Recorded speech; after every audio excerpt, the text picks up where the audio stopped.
बिस्मिल्लाहिर्रहमानिर्रहीम। अस्सलाम वालेकुम। आज की वीडियो में हम डिस्कस करने जा रहे हैं in text citation writing according to APA 7th edition. How we cite the work of any author within the text according to 7th edition of APA. In text citation writing जो है it depends on number of authors of that specific work. हम किस तरह से site करेंगे किसी भी author के काम को, it depends on number of authors of that specific work. क्योंकि कुछ टास्क ऐसे होते हैं, कुछ मटेरियल हमारे पास ऐसा होता है, कुछ वर्क्स ऐसे होते हैं जिनका हमारे पास सिर्फ एक सिंगल ऑथर होता है। There are some other works that have double authors, दो ऑथर्स हो सकते हैं, और कुछ अदर हो सकते हैं still other have more than three or more than three authors. और कुछ ऐसा टास्क होता है जो कि किसी ऑर्गेनाइजेशन ने कंप्लीट किया हुआ होता है एंड हम उस टास्क को, उस वर्क को साइट कर रहे होते हैं with in the text. So it depends on number of authors of that specific work that how to write this in-text citation. in-text citation की राइटिंग जितनी भी है ये डिपेंड करती है नंबर ऑफ आथर्स पे। अच्छा, कैसे लिखना है, कैसे कोट करना है, किस तरह से मेंशन करना है इंटेक्स्ट साइटेशन को with multiple authors, with two authors, with single author. उससे पहले हम ये डिस्कस कर लेते हैं कि there are two basic forms of in text citation writing. इसको हम जब लिख सकते हैं तो दो फॉर्म्स के थ्रू, दो फॉर्म्स हैं, दो टाइप्स हैं, दो काइंड्स की होती हैं इंटेक्स्ट राइटिंग साइटेशन।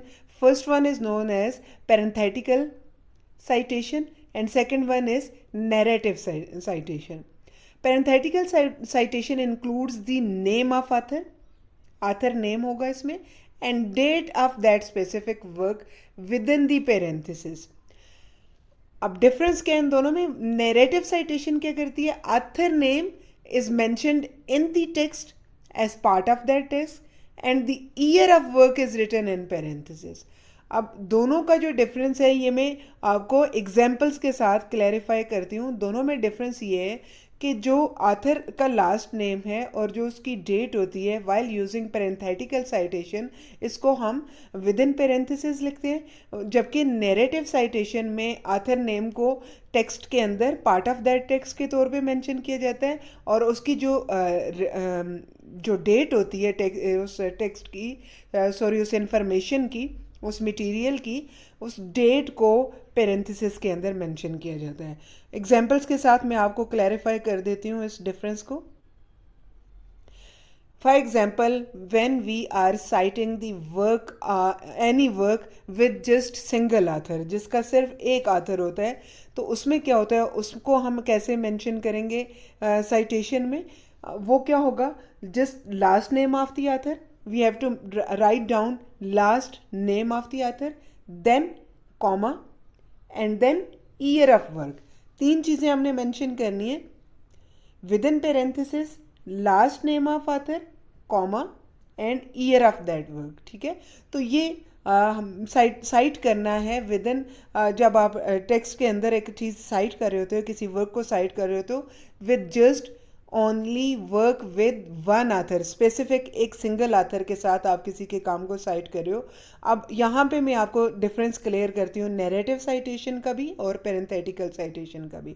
अगर आप नैरेटिव साइटेशन दे रहे हैं तो आप उसको कैसे लिखेंगे? जैसे फॉर एग्जांपल ये ग्रीन स्पैन का 2023 का एक वर्क था एयर पोल्यूशन से रिलेटेड, तो उसको मैंने दो तरह से साइट कर सकते हैं हम। अगर आप उसको नैरेटिव साइटेशन देना चाह रहे हो तो आप उसको किस तरह से मेंशन करोगे? Green span with in parenthesis 2023 आप लिख लोगे, विद इन ब्रैकेट आपके पास क्या होगा? ईयर ऑफ वर्क, ऑथर का last name green span, year of that work with in bracket. Greenspan 2023 reported that dirty air is associated with poor health conditions। हमने एक information coat की, हमने एक information mention की अपने असाइनमेंट के अंदर, अपने आर्टिकल के अंदर, अपने थीसिस के अंदर, आप जिस भी वर्क के अंदर उसको मेंशन करने जा रहे हो। आपने अगर नैरेटिव साइटेशन यूज़ करनी है विद वन ऑथर तो आप उसको मेंशन करेंगे नैरेटिव सेंसेशन में last name of author, then within bracket year of that work. He reported that this specific condition is related to this। ठीक है, अब इसी चीज़ को जब हम पेरेंथेटिकल साइटेशन बनाते हैं तो हम क्या करेंगे, पहले उसका मटेरियल, उसकी इंफॉर्मेशन, उसका टास्क, जो वर्क हम कोड करना चाह रहे हैं, पहले वो हमने लिख लिया। Dirty air is associated with poor health conditions. अब उसको पेरेंथेटिकल साइटेशन में within bracket, within parenthesis हमने क्या लिखा, last name of the author, then comma, and then year of that work. ठीक है, ग्रीनस्पैन 2023। अब ये एक ही टास्क है, एक ही काम है, एक ही वर्क है, जिसको हमने दो तरह से साइट कर दिया, एक नैरेटिव साइटेशन आ गई और एक पेरेंथेटिकल साइटेशन आ गई। तो आप इसको दोनों तरह से साइट कर सकते हो, वर्क विद वन ऑथर को। अच्छा, अगर किसी भी टास्क के, किसी भी आर्टिकल के, किसी भी बुक के हमारे पास दो ऑथर्स होते हैं, if we have more than one, two authors, then in case of two authors of same work, एक ही काम के दो ऑथर हैं, ठीक है, आप एक ही इन्फॉर्मेशन ले रहे हो लेकिन उस इन्फॉर्मेशन को दो लोगों ने मिलकर पब्लिश किया, उस पर दोनों लोगों ने काम किया हुआ है, then we will cite this work as last name of both authors. हमने दोनों ऑथर्स के लास्ट नेम मेंशन करने हैं by writing the symbol and between their names and then comma and then year of work. ठीक है, अब for example आप इस तरह से अगर देख लो इसको, मरे एंड मॉर्गन, कॉमा डाल के 1935, विद इन पेरेंथेसिस हमने लिख लिया इसको, फर्स्ट ऑथर का last name, then symbol and, then second author का last name, then comma and then year of that work. ठीक है, अब इसको भी हम दो तरह से साइट कर सकते हैं, नैरेटिव साइटेशन अगर हम लिखते हैं या parenthetical citation. In case of narrative citation we will mention like this, Ali and Nadeem 2022 reported gender inequality in Pakistan. अब पेरेंथेटिकल साइटेशन में हम लिखें तो हम पहले उसका वर्क मेंशन करेंगे, gender inequality in Pakistan was observed in education and employment, and within bracket हमने क्या लिख दिया, वही उन्हीं लोगों का काम, Ali and Nadeem comma year of that work 2022। Now keep in mind then that while using narrative citation we will write this and and।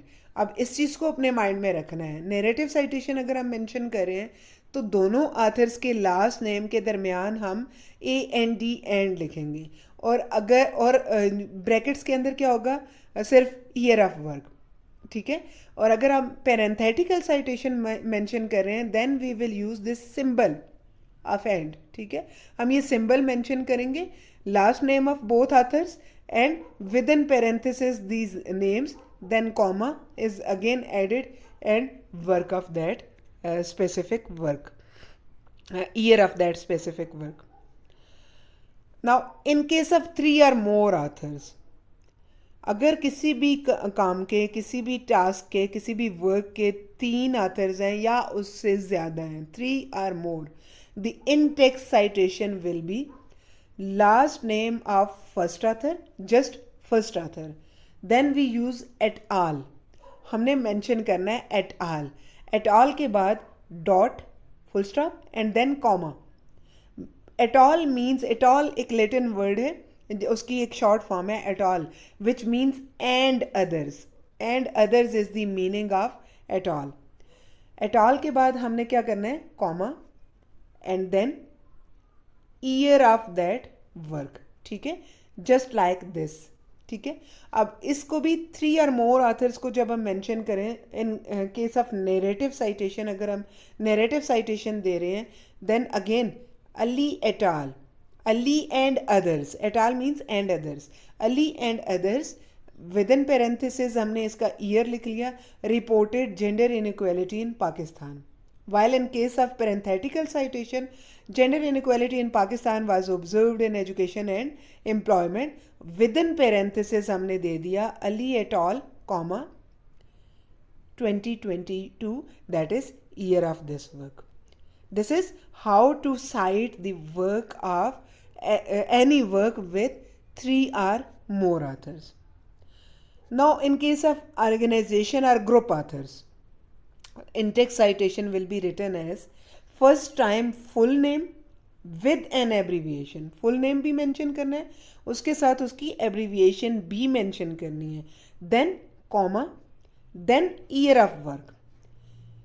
ठीक है, आप फर्स्ट टाइम मेंशन कर रहे हो किसी ऑर्गेनाइजेशन के काम को अपनी असाइनमेंट में, अपने थीसिस के अंदर, अपने आर्टिकल के अंदर, आपने फर्स्ट टाइम एक ऑर्गेनाइजेशन या ग्रुप ऑथर्स के काम को मेंशन किया, तो आपने क्या लिखना है, फर्स्ट टाइम जब आप यूज़ करोगे तो फुल नेम ऑर्गेनाइजेशन का लिखोगे, विद एब्रीविएशन भी लिखोगे उस ऑर्गेनाइजेशन की, एब्रीविएशन के बाद आपने comma, then year of work. ठीक है, उसके बाद आप जितनी दफ़ा उस ऑर्गेनाइजेशन के काम को कोट करोगे, फर्स्ट टाइम आपने लिख लिया इस तरह से, देन अगेन अगर आप उसी ऑर्गेनाइजेशन के काम को सेम अपने काम में, सेम आर्टिकल में, सेम असाइनमेंट में कोट करने जा रहे हो, the subsequent citation includes just abbreviation. Next time आप जितने भी टाइम्स उसको रिपीट करोगे सिर्फ एब्रीविएशन के साथ रिपीट करोगे, after abbreviation comma and then year of work. For example, आप रिपोर्ट करने जा रहे हो पाकिस्तान साइकोलॉजिकल एसोसिएशन के किसी काम को, पाकिस्तान साइकोलॉजिकल एसोसिएशन ऑर्गेनाइजेशन है, तो आप उसको जब रिपोर्ट करोगे तो किस तरह से, Pakistan psychological association, within parenthesis आपने क्या लिखना है, PPA, it is the abbreviation, then comma and then year of work. उसके बाद आप जितने टाइम्स उसी असाइनमेंट में या उसी आर्टिकल में या उसी थीसिस में आप PPA के काम को मेंशन करोगे तो जस्ट उसकी एब्रीविएशन के साथ PPA कॉमा 2018 उसका ईयर ऑफ वर्क जो भी था। ठीक है, जो भी उसका ईयर ऑफ वर्क होता है आप उसको मेंशन कर देंगे। अच्छा, इसको भी हम नैरेटिव साइटेशन और इसके साथ साथ हम यूज़ कर सकते हैं पैरेंथेटिकल साइटेशन के हिसाब से। अगर आप फॉर एग्जांपल ऑर्गेनाइजेशन के काम को नैरेटिव साइटेशन में लिखना चाहते हैं, उसको साइट करना चाहते हैं, तो हम इसको कैसे मेंशन करेंगे, वर्ल्ड हेल्थ ऑर्गेनाइजेशन, उसके बाद हमने क्या लिखा, उसकी abbreviation WHO, then within parenthesis हमने क्या लिखा, 1948, that is the date of this specific work.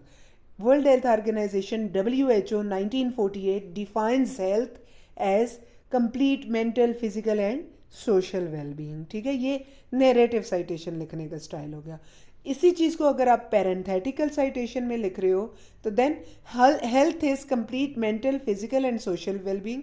आगे आपने पेरेंथेसिस में क्या लिखना है, within parenthesis world health organization WHO comma 1948, that is year of this work, जब उन्होंने ये डेफिनेशन दी थी। ठीक है, तो सब्सिक्वेंट जो भी साइटेशन आप डालोगे, इसके बाद आप जब भी WHO का या वर्ल्ड हेल्थ ऑर्गेनाइजेशन का काम मेंशन करोगे अपनी असाइनमेंट के अंदर या अपने थीसिस के अंदर या अपनी रिपोर्ट राइटिंग के अंदर, तो वहाँ क्या होगा, आपने जस्ट एब्रीविएशन ही यूज़ करनी है, आपने उसको बार बार फुल नेम यूज़ करने की ज़रूरत नहीं है।